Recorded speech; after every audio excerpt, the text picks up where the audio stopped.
be a better way. There must be a better way. Must be.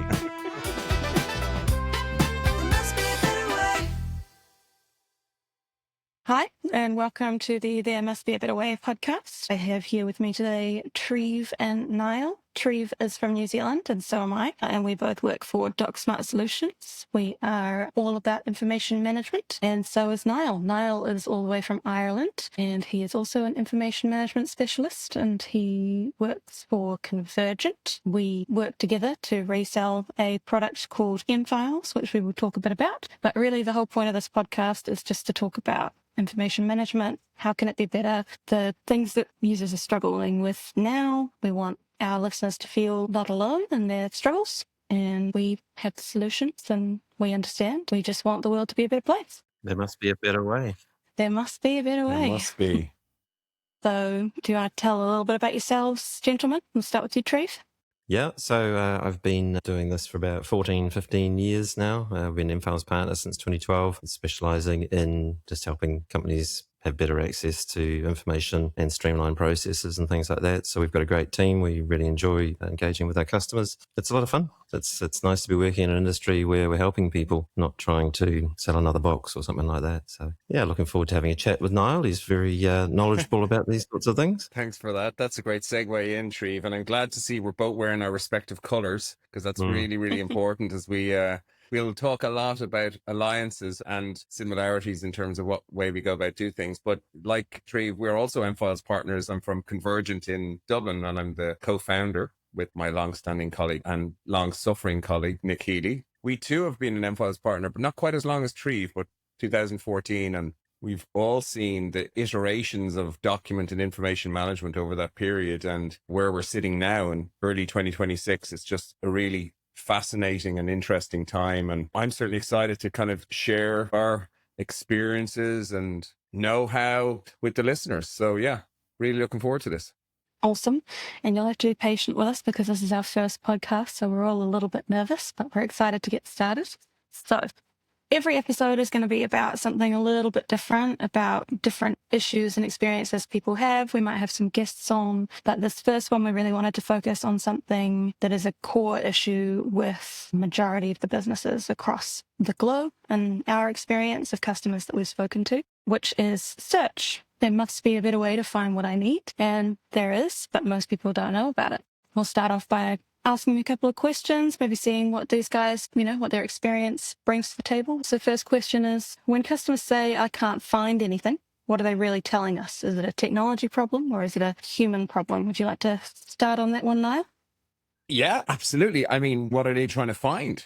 I look to what's that type of content. Is it information? Is it a document? Is it data? There's this constant issue now where people can't find stuff. And I suppose we're seeing is that it's got progressively worse and worse and worse as an issue as there has been a proliferation of information. There's systems, there's folders, there's email, there's you name it, it's out there. Like there's document management systems. So the basics, and that is the basics to us in terms of being able to find stuff, is no longer something nice to have. It's a business critical enabler now.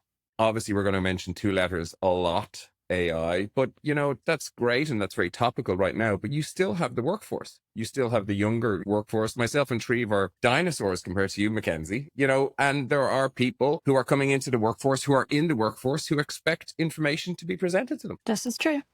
Yeah, I mean, I agree 100%. I think it's interesting when you talk to business owners and you talk about something such a basic as you say for us, being able to find things. I think it's a IDC study that says staff spend 30% of their days searching for information and only find it 56% of the time. If I'm a business owner, I don't want my staff wasting all of that time just trying to find information.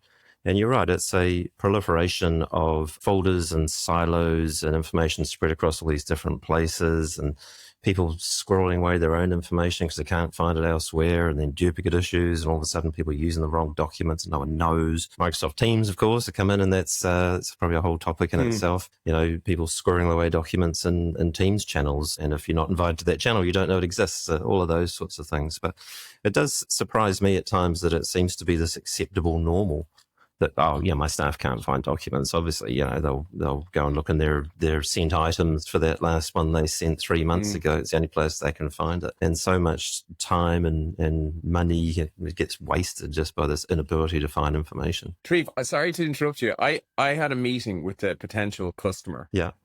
It was actually a few months ago, and we were sitting with 3 board directors, some middle management, and we were discussing the challenges of finding information. And one of the board members, I'm obviously not going to name the company or anything like that. One of the board members thought it was completely acceptable for him to spend 30 minutes finding something. I kid you not. He said 30 minutes I spent the other day, and he just thought that was really good. Yeah. Right. So, you mentioned the IDC report. Okay. You would expect that possibly from a middle manager or someone maybe a bit lower down the hierarchy. You would never expect a director to accept that that's a normal practice in a commercial environment where they're trying to drive profitability to the bottom line. Absolutely. It's actually scary. You times it by 500 staff and 5 times a day, for 500 staff. I mean, it's ridiculous. But the irony is when we go to do proposals and we say, put those numbers down in terms of we actually have to taper them back a bit because they're actually just unbelievable. Because if you benchmark that against an hourly rate, people, they don't believe it. They just go, no, that can't be right. Do you ever get that? Yeah, absolutely. And it's something I'm quite cautious about because I'll sort of say, look, you've got 500 staff. If we could save an hour a day per staff member, well, that's 500 hours a day, 2,500 hours a week. You can't go further than that because the numbers get too big, as you say. And then if you do try and monetize it, people just think you're being silly. But it's true. And we've got existing customers, which I've tested this on. I've said, do you think we are saving you an hour a day? And they have said, we think it's a lot more than that. And that's across hundreds of staff. And that's where that sort of value comes in of the ability to actually find things, as we say. But the extension of that might be is that even if they do think they've found it, is it the correct version? I was just going to say the same thing. I was going to say exactly the same thing. And then they find it and they go, should it be? That doesn't seem to be in the right folder, or that that date doesn't look quite right, but I can't find it anywhere else. .v1, .v2, .v3, and all that kind of stuff. Last date created. Oh, everyone just goes in and looks at the properties and go, last date created. Oh, that looks okay. We might use that sales proposal, even though the terms and conditions are all wrong. Even though there's something that is totally incorrect. It could be a wrong logo. We've seen this along font type. I know that sounds trivial, but it's not trivial if you're trying to impose standardization in your organization. It's so important, actually. Well, think about contracts, right? And contract variation. Totally. You get that situation where the project manager thinks that they're working with the correct version. The legal team's got another version, which is probably the correct version, but, maybe not.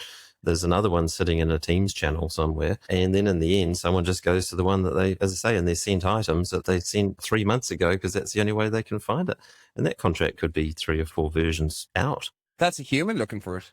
I'm going to mention AI again. Then when AI goes and does the same thing, what's the point in having an AI tool trying to find information that's wrong? Yeah. You may as well just have the humans doing it, So I think to answer the question, it's silos, right? It's folders and silos that create the issue. And like you say, Niall, with the young people coming in, they're not expecting to have to go and look for something in a folder. I mean, they're kind of going, well, shouldn't it be presented to me when I need it? I obviously totally agree. I just wonder, is that the byproduct actually of the problem? I wonder, is the problem an organizational problem, a strategic problem, a lack of leadership problem? Around this is how we're going to manage our information estate. This is direction this business is going in order to manage information. We're not going to give our users the ability to have full control over what they name information, where they store it. Is it in the sales folder or is it in the client folder? Well, it should be in both, technically. I think what has happened and the way organizations are currently, unfortunately, in this chaos, in this information sprawl or whatever terms marketeers want to give to this, is actually as a result of a lack of direction from leadership in business in terms of how they should govern their information and how they should manage their information. Now, the problem probably has been twofold. One, that they haven't given it enough importance. because it probably wasn't important. And two, they didn't have a better way. Pardon the pun. In terms of the podcast, maybe there wasn't a better way. They were being told to save information in folders. They were being told you can name a folder this and you can name a file this and stick your Word documents in there. And then PDFs came along, and then, drawing file, Revit files came along and whatnot. And suddenly you've got this like massive unwieldy view where you go in and you're like going, oh my God, where do I start? Right. So I totally agree with you. It is silos, but I just wonder what was the root cause of that. And I think it's got to do with leadership in business, or a lack of leadership. Yeah, I think it comes from like an old-fashioned way of thinking about content management, because essentially folders exist because they come from the time where everything was in paper form, and there was one place where all of the paper was put and managed by one person, a file clerk. And so there was control in that time because there was a place to go where someone was in charge of managing the information. Whereas putting folders in a digital world, you end up with everyone in the business having complete control over where they put something, and the top level directors have no awareness of what kind of issue that causes. And so you end up in this position where years and years of business processes, people have been saving their information this way, and there's no way of keeping across where everything has gone, because it makes sense in this folder to this person, but it makes sense in another folder to another person. So how is anyone supposed to find it when they don't have the same way of thinking as this other employee? And you end up with this complete chaos. So just as a kind of a slight tangent of this, Treve and I were in Lisbon last week at the M-Files Global Kickoff, which was partners as well as M-Files staff directly. And there's a new term that they started using called performance advantage. And I'm going to bring it to rugby for a second, because there was something really, really, really interesting. I don't know if you saw, and it pains me to say it, but last Thursday, Ireland got annihilated by France. I did. Yeah. You did see that. Okay. See that. But so I was watching an analysis of France, okay? And there was a review done on, how they're playing. And this does relate to performance advantage. And the word structure came in. And as we, as rugby purists, always knew, France kind of played without a structure, as a laissez-faire, and, let it go and let the ball flow. And if they win, great, and they score 10 tries and they let 9 in. But they've brought a structure to their game. And it has given them a performance advantage. Yeah. And I was thinking about it over the weekend. I know that sounds a bit kind of boring that I'm thinking about these things over the weekend, but I actually happened to just popped into my head because I was listening to analysis going, the structure and the performance advantage. It's the same with documents and content. I know I'm kind of straying into later questions potentially, but it was just something that really struck a chord with me, that there is that lack of structure. There's a lack of structure in terms of where the information is stored, how it's stored, how is it to be accessed. It's even called unstructured data. I mean, that's called unstructured. It is.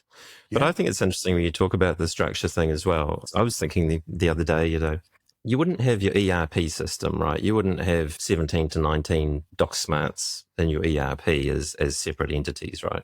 Because another study says there's 17 to 19 copies of every document in an organization. Good point. So that creates content chaos. But you wouldn't do that with the ERP or your CRM, because even those senior management people you were talking about, Niall, they're not going to sit there and go, it's okay for me to have 17 copies of every organization we deal with in our ERP.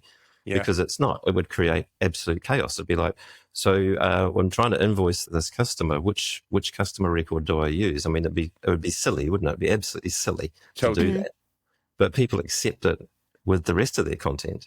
They go and say, well, it's just the way it is. I mean, it's just the normal. So it'll take me half an hour to find it, and it'll take me another half hour to work out if it's the right version or not. And what do you think the driver of change in this mindset's going to be?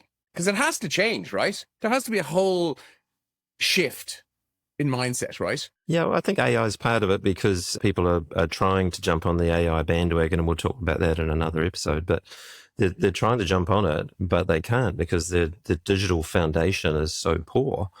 AI can't work out which one of those 19 copies is the right one, and AI can't do things without context. AI loves context, and we'll talk about that. But when we come back to even the conference that we were at and the new messaging from M-Files of context first document management, we love that, because we've been talking about that for over a decade, and the context is what helps. Like you talk about, I found a document, there was only one copy of it. It related to the business object or objects. And I knew it was the correct version. And then I could check in the version history and see who approved it last time. I didn't waste half an hour. It was just there. And possibly it was even presented to me as part of an assignment because mFiles knew that I needed to action it on this date. But you've just strayed into another area that creates even another layer of confusion and complexity. This world of non-document objects, where you have to relate a document or a piece of information to something that isn't tangible as such, like a project or a client or a customer or an employee or whatever it might be. And the layer of chaos that creates, where you've got those objects sitting in, as you said, maybe an ERP or maybe a CRM, and then you've got the documents relating to them sitting somewhere else, and that there's no marriage between those, the document or the piece of information and the non-document object. All you get is a folder name, name of the project. That's all you're going to get. And maybe an import-export manually done in terms of the latest rather than a feed and things like that. But I mean, we obviously see it day in, day out. And I'm actually getting kind of almost stressed.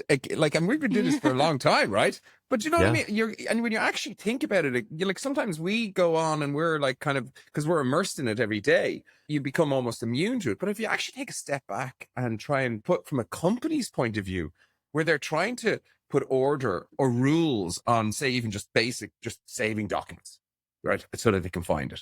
And then trying to relate all those documents to all these other systems that they've procured to try and make their business better. I mean, in a way, I can totally understand why organizations are in the pickle that they're in right now when it comes to their content.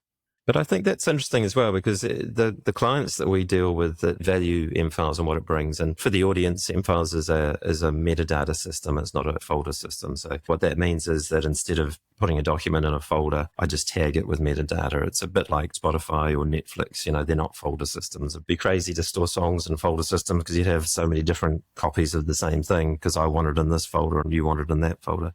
So the metadata approach is so much better because there is only ever one version or one copy of any piece of information in mFiles. But that's such a basic part of what we do. We know that we create that environment for our customers. And the customers that really embrace that, they are soaring. Like, they do not waste all that time. And they're AI ready. Like, we're talking to existing customers. I had an on-site meeting yesterday with an existing customer, and I said, "You're AI ready." Right, you've got a good solid foundation of information, and it's in context because it's related to structured data objects as well. It's really exciting to be able to say that, because 5 years ago we didn't really know that somehow mFiles was going to be perfect for the AI revolution that's currently going on. We've been having the exact same conversations with our clients to say, all of that last 4 years or 5 years of content that you've put into mFiles, it's metadata enriched. Let's see where this can go now. What AI tool do you want to use? It's not a case of if you can use it. And inevitably, I know we're going to have later episodes around AI, but look, we're so kind of immersed in it. We're kind of touching on it. But the other danger I see with AI in terms of our world, in terms of document information management, is that the AI tools are becoming a little arrogant, but they're giving results. But they're the wrong results. So instead of not giving results because they're not sure which of the 17 versions of this document is correct, they'll just pick a version. And then how are businesses supposed to rely on their AI tools if they're not giving accurate results? Because they have to give results. What's it called? A hallucination. Isn't that what they call it? A hallucination, isn't it? Well, I think it is, but it's confusion. I mean, they're trying to do their best, but the problem is when they pick a version, they'll do it with such confidence that the end user would never even think that might not be the correct way. It's like, here it is. This is absolutely what you're looking for.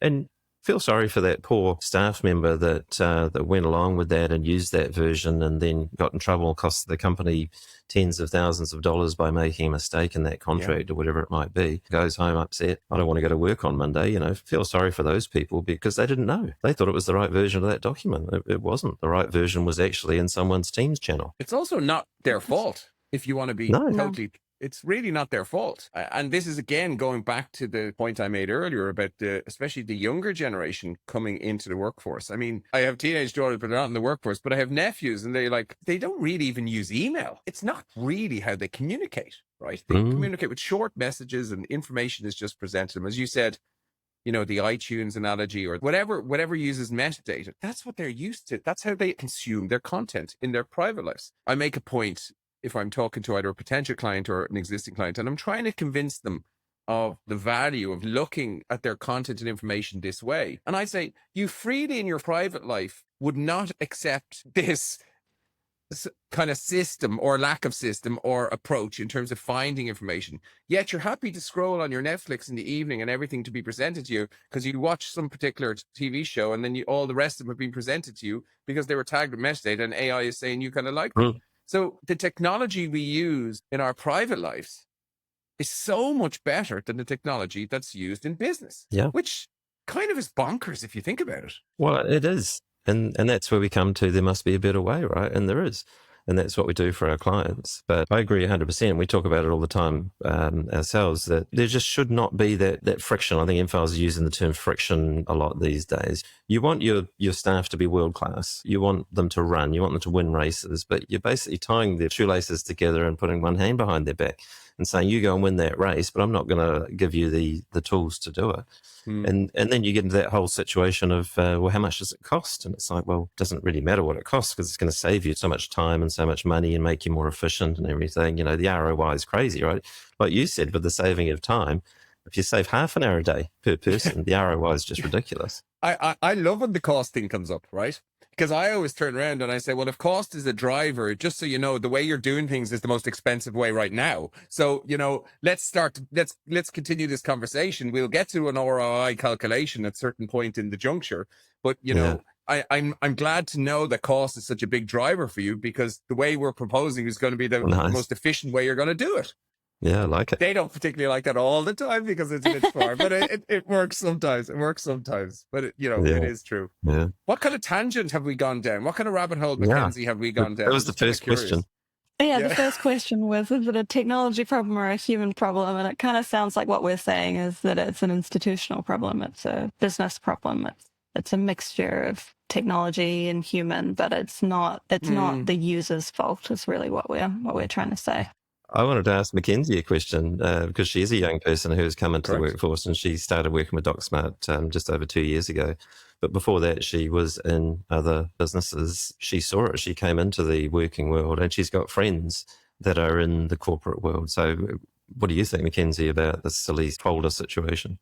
Yeah, I've come from multiple different industries. I've tried many different jobs and the information management issue is consistent across all of them. You know, I've had jobs where everything's managed in email or everything's managed in folders. You know, I had a job where we needed to use music content a lot and there was no way of knowing that we had downloaded the same song 20 million times, you know, because the user couldn't find it, so they went and downloaded it themselves, or I need it for this thing and I also need it for this thing, but I can't remember where it is, so I'm going to go download it again, or anything like that. And the company then has to manage terabytes of information and keep purchasing new servers and upgrading their existing one, extending the space. And it's just such a minor part of the larger thing of what we do, which I think is why it's a bit of a barrier to get companies to embark on an information management project, because they're busy doing their actual job, so they can't be thinking about the information management part of it. But this is throttling people so badly that it needs to be visited. And so coming into this industry now, then the reason why I got into it was the second that I saw what Enfiles was and what DocSmart does, I just went, oh, well, that just would have solved every single problem that I've had in the past. So it just makes so much sense to me. And yeah, I do have friends who are recent in the workforce and they are telling me, they're going, oh, it's just bloody crazy. I can't find anything. And how am I supposed to find anything? Because there's millions different versions of things and they're all in different folders. And I'm just sitting there with a smirk on my face going, acting like I haven't heard this a million times before. And you know, you don't want to say to your friends, I have the product that's gonna solve all your problems. But and guess what they do? They leave. Yeah, well, exactly. They get frustrated and they move to because they're stressed. Yeah, and that's the thing with the younger workforce is that we're not patient. we don't kind of just accept that things aren't good enough and stay. I think that there's a history of generations before us who have just gone, well, I'm just going to work with what I've got and and go past it. But like you said, in our personal lives, we are just presented with information instantly. So we don't have the patience to come in and go, what do you mean I can't find it? What do you mean it could be in this folder or this folder? What do you mean you don't know what version is the right one? We just don't accept it. I think tolerances have changed generally across society and in business. And without going too kind of, hippy dippy, there's a lot of stresses that we all experience in life. And being stressed in the workplace over something that's completely unnecessary is actually dangerous because, as a company organizational point of view, if you spend so much time onboarding someone, training them, and they realize, hang on a second, this is an absolute disaster here. I can't work in this environment. I'm going to look and I said kind of jokingly, and you leave, but they do leave. I'll give you an example. I'm talking to a friend of mine. He's involved in a construction company, right? And I don't know what's going on in New Zealand in terms of construction, but in Ireland, one part of the economy that is booming is construction because we don't have enough houses for everyone. And also as well, we've got a lot of data center bills and things like that. So construction companies are trying desperately to hire talent. And he was telling me that they will publish a role for, say, I don't know, some engineer, whatever it might be. Someone will apply for it. And if they match the criteria, they don't even interview them. They hire them. Wow. They hire them straight away. Okay. Because they just can't get them. And yet this same guy who I was talking to, I said, what's your processes like around, finding information? What do you mean? He said. And I said, that guy that you've just hired is going to walk out the door in 4 months' time because he's not going to be able to do his job. I just didn't get it. And, we were talking about this. Is it a technology problem? Is it a people problem? It's such a ball of dysfunction, right? That, it really is. And this is where I keep going back to the shift, because what happens is senior management have this idea, it's an IT problem. Give it to the IT manager to fix, because isn't this technology that we need to solve this problem? But with all due respect to IT managers, they don't really understand how business operates. They don't understand how the operations department operates. They don't understand how the HR department operates. They don't understand how the contracts department or commercial department operates, or the sales department. And yet they're being asked to improve the business processes. And they'll bring in different pieces of software because that's the natural reflex. Let's look at all the HR systems. Let's look at all the CRMs. Let's look at all the line of business systems. Let's do a comparison. This one's cheaper on this. This one's more expensive on this, et cetera, et cetera. And they choose one. And that's their job. But it's making the problem worse. Yeah, they're not looking at information flow holistically, right? One of the interesting things for us is that now MFiles is once again talking about context-first document management system. Yeah. MFiles is so much more than a document management system. It's a platform, right? The term document management is useful because people think in that way. They go, there must be a better way. We need a document management system, right? So they'll jump on Google or ChatGPT and what's a good one and all that. And then they'll come to us and then we'll open their eyes. We'll say, well, actually, look, obviously document management, we do that, but it's a very small part of what we do. We're really a platform that joins everything together and puts all of your information in context. And we can streamline all these processes with workflow. And it's fun to demo because people are not expecting that. I've literally had IT people actually say to me, this is the software I've been looking for my whole life. Yeah. This will actually make a difference. And it will make a difference for HR and for IT and for sales and marketing and for senior leadership and for contract management and for control document management. It'll do all of those things in one system and one platform, which once again saves a huge amount of money. The classic, we've got 5 or 10 different software systems and none of them talk to each other. And some staff have got licenses for those systems, but not those systems. And everyone's running around going, I can't really find anything in context. And then AI's got the same problem. Well, there's all these different systems and you haven't got AI across the top of everything. It comes back to context and AI loves context, right? I heard this really great saying about AI. AI without infrastructure is just theater. Nice. Isn't it cool? Wasn't that, if you just think about it, it's true, isn't it? Like, if you actually think about it from our point of view. But anyway, the AI thing is going to pop up a lot in the course of these episodes of the podcast. But it does have relevance because that's the narrative that's being driven, that AI is going to make your tea in the morning and turn your business around and super duper charge everything and everyone. And the reality of it is that the way organizations are structured, there's never going to be an employee under threat, really, in AI in terms of the mass market, as long as there's a require for manual interventions, the way we're kind of seeing it in terms of the organizations. And you're going in and you're just doing a little scratch of the surface. You're invited in to have a little chat. Hey, we're struggling with this. We need to talk about this. We'll just do a high level discovery. What have you done previously? What do you hope to do? What's the drivers for your business? And then, like you, Treve, when we introduce M-Files and we do it in context of the business problem, show M-Files in the context of that, it really is great to see. There's almost like oh, thank God. Oh, thank God. Yeah.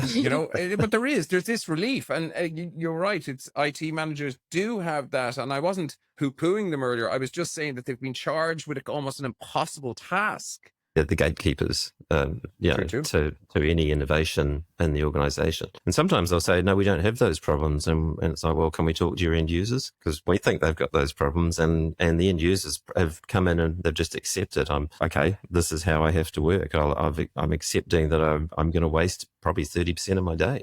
I mean, I'd love to be more efficient.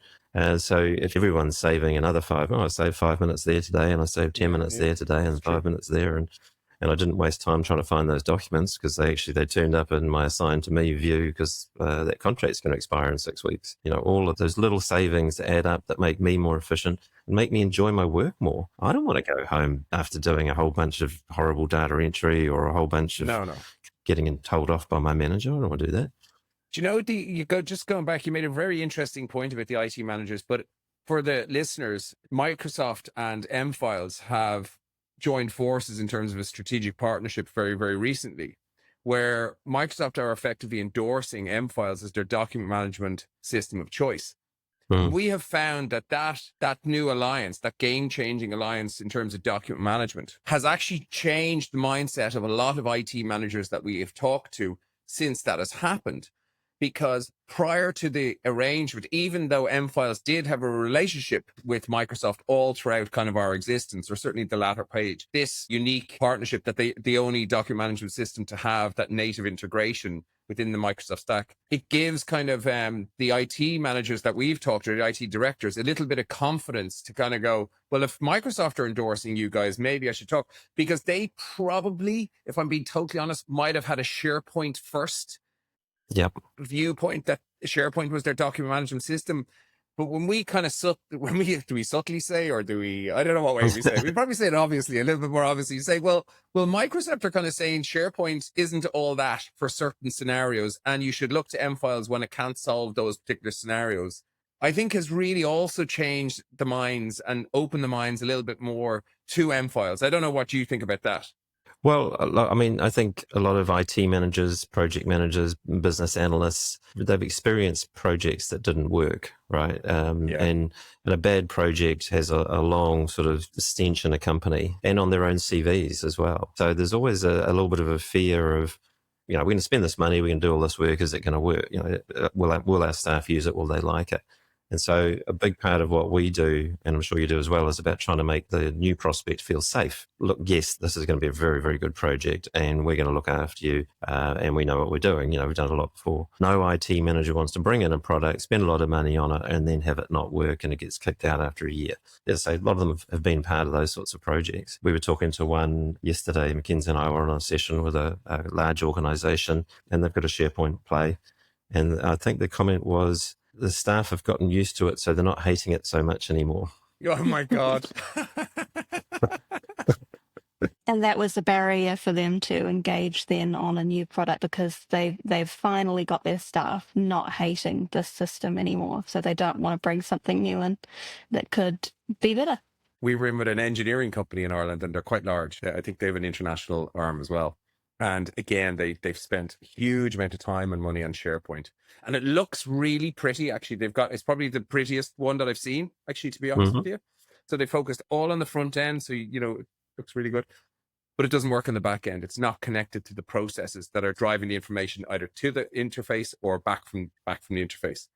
And you're dead right. You have to be very, very careful, because you don't want to highlight that someone might have made a mistake. But we realized that they brought in a specialist person to do their SharePoint site and pay them salary. And with the way, I suppose, the Microsoft arrangement now works, we don't really have to highlight the back end architecture or lack of it, shall we say. We can kind of say, well, look, that front end looks really cool. It looks great. Now, with M-Files, we can really just supercharge that investment that you've made and really give it the best of both worlds. And I think that's really great to be able to do that. It's not one or the other. It's both. Let's work That's together on it. And I think that they're really great conversations to have. Everyone kind of saves a little bit of face. And most importantly, the organization benefits and the users in the organization benefits because they are actually getting a solution that works for them. And if they want to use SharePoint on their front end, let them, as long as it's turbocharged at the back end by M-Files. Yeah. And I think you said to me that Ireland is very Microsoft heavy and New Zealand is as well. So a very high percentage of companies in New Zealand are Microsoft first. And going back to what you were saying, that with those discussions with decision makers or IT managers, the Microsoft endorsement, we see the same thing. It's incredible. It's almost like just a big tick in a big box. It's like, Microsoft endorse you. You're the only content management solution that fully embeds into the Microsoft ecosystem. M-Files content gets treated as first-party content by Copilot and Purview. You can do a search in the search bar in Word or any Office application, and M-Files content will come through. Incredible. Like we just can't believe how lucky we are that 14 years ago we backed this horse that has turned into this incredible. Absolutely. I mean, and some of the stuff that we see on the roadmap as well, it's like science fiction. Yeah, Going, really? Are we doing that now? But I was talking to one of the M-Files direct team last week at Lisbon, and they were telling me a story about a kind of a client or a potential client that they had brought through the journey, and everyone really loved M-Files. Why wouldn't they? And the IT manager came in and said, "Whoa, what is this?" And kind of almost like vetoed it. Okay, and they were a Microsoft direct customer in terms of their Microsoft stack, and they had a Mac. So for anyone that listened, they had a contract with Microsoft where they had to spend a certain amount of money, but they had a good relationship with Microsoft. And Microsoft went to them and said, no, this is the right solution for you. And literally the IT manager said, well, if Microsoft are saying it, wow, that's pretty good. So it really is really important for the listeners who are kind of, I suppose, have been Microsoft centric. This really, really, really will turbocharge the Microsoft investment. And as you said, with the roadmap as well of the things that are happening, it's just a really exciting time for us anyway. And I'm sure you agree to be part of that, the Microsoft or the Freudian slip, M-Files family and see that roadmap kind of develop. It is, but it's exciting for the clients as well that have embraced it. For them to sort of see that it's not a really good sort of document management system that they finished working on in 2015 and they just keep it going. The investment that our clients and your clients have made into M-Files, they're getting more and more value out of it. And to be able to say, you guys are AI ready, like you have a good solid foundation of digital information management, but also they're now bringing out things like I know metadata at scale where we can automatically classify thousands of documents using generative AI without human intervention. I mean, this is just crazy stuff. And it records how the AI made the decisions and all those sorts of things. It's all proper good. But we never dreamed of that 2-3 years ago. We can automatically classify content. That's a holy grail, right? Of going and saying, well, yeah, we want good metadata, but people have said in the past it's a barrier. Staff aren't used to doing that. Well, now we don't have to worry about it. We can just automate it for them. And then the metadata drives permissions and retention disposal and workflow and all those lovely things. So it's really exciting, backing the right horse all those years ago without knowing that it was the winning horse, and with the Microsoft thing, absolutely. I might skip right to the last question to wrap this up, which is if you could fix only one thing about how organizations store information today, what would have the biggest impact on findability? I just think not having duplicates. I think, a single source of truth. If you find a piece of content, it's the correct version. It's text searchable. You can do a keyword search. You can find it. You can see it's the right version. You can see it in context. You can see the history of the whole thing. So to me, that being able to find something just with a keyword is wonderful, but knowing that it's the correct version of that content is so important, in my opinion.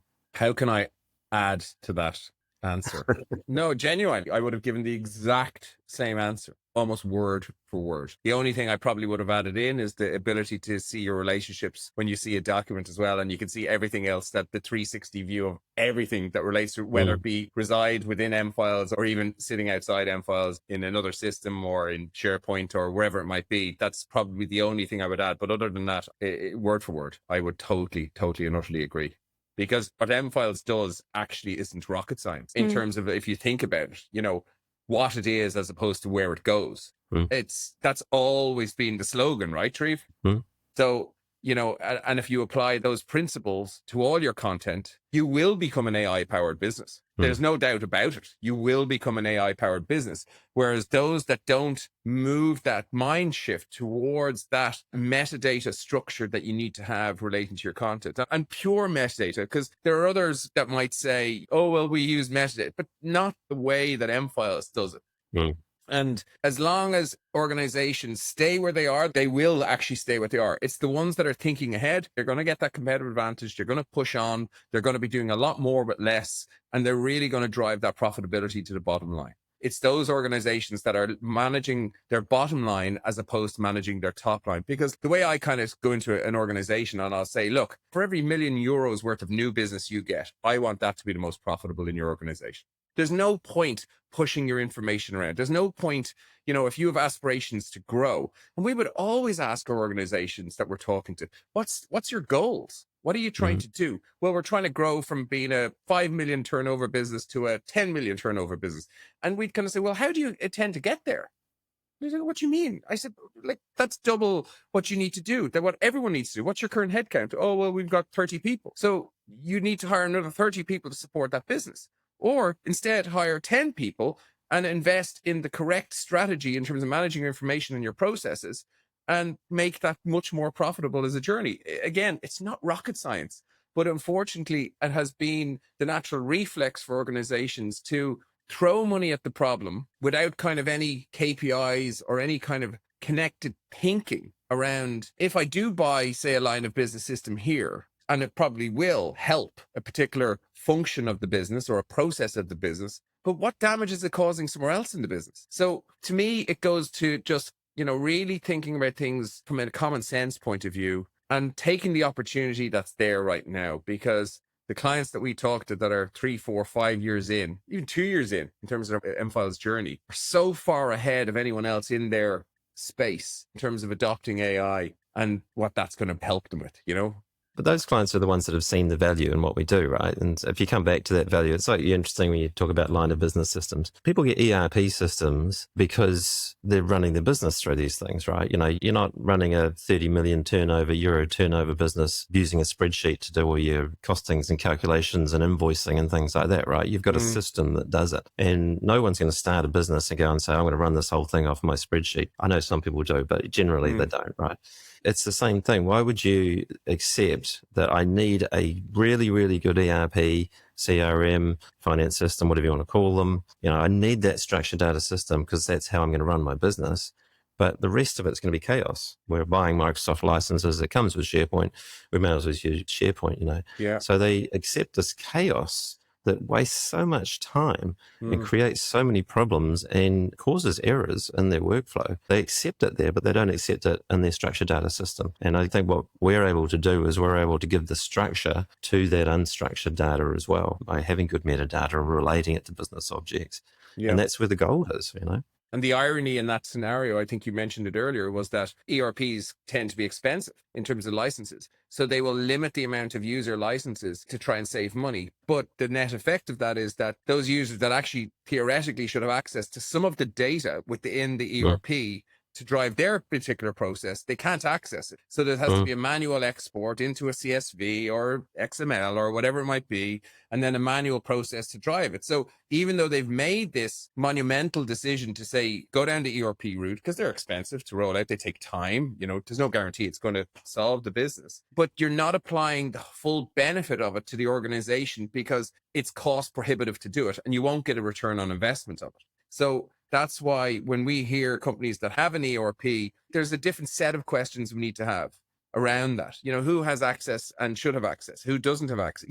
And how can we use that data as well? And how can we push data into the ERP as well? It's not just taking from it. So there's probably a whole episode or an ERP, I'd say, Mackensie. Probably is. Good point. All right. We better wrap it up. Well, as we've seen, we can just talk for hours. I know. Can I make one final plug before we wrap up? Yes. You sure can. I just wanted to say that on the March 25th, Convergent are the platinum sponsor for the Document Management and AI Leadership Summit taking place in Dublin, where we've got some of the greatest minds in document and information management from around the world. Treve can't make it that particular day, but the greatest minds attending: John Mancini, Cheryl McKinnon from Forrester Research giving independent insight. For those rugby buffs, we have Nigel Owens giving a leadership masterclass and storytelling about his life. So if anyone of the Irish listeners listening, you're considering your transformation journey in terms of your information management, your document management, M-Files will be there, Microsoft will be there. It's a really great one day to really learn a whole pile. And you can get your tickets at documentmanagementsummit.com. And big ups for you guys for doing it. I'm just so impressed with the organisation and the vision to be putting that summit on. And so, I would love to be there, but one jaunt across the world in a short space of time is enough. 36 hours flights aren't done too flippantly. No. Mm-hmm. Awesome. All right. Well, thank you very much for your time today, gentlemen. I think this was really insightful. And to anyone who's listening, I hope you enjoyed it, and I hope that you will tune into the next one. We are Mackensie, Treve, and Niall with There Must Be a Better Way podcast, and hopefully you now feel that there is one, and you can hop on that journey too. Thanks, everybody. Thanks, Talk to you guys. next time. Slán.